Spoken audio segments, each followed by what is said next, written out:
umuwi ka pa. Tama na naman ang tono mo, ah. Painitan naman ba ulo mo? Saan ka ba nanggaling? Maingay. Tutulog yung bata, eh.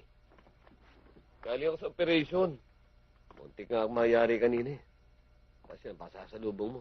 Kala ko, tatanong mo kung kumain na ako, eh. Bakit? Hindi ka ba pinakakain ng babae mo?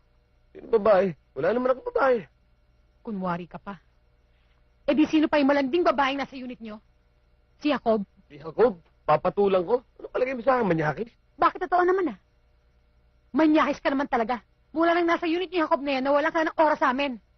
Hindi mo na nga makuha tumawag eh.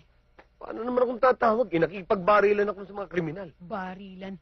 Anong malay ko kung yung baril mo nga yan ang ginagamit mo? Baka yung babae na pinuputokan mo. Ang dumi ng isip mo, ha? Bakit totoo naman ah? Pagkarap mo yung babaeng yon, hindi ba dumudumi ang isip mo? Hintay ka ba? Wala na. It's a prank.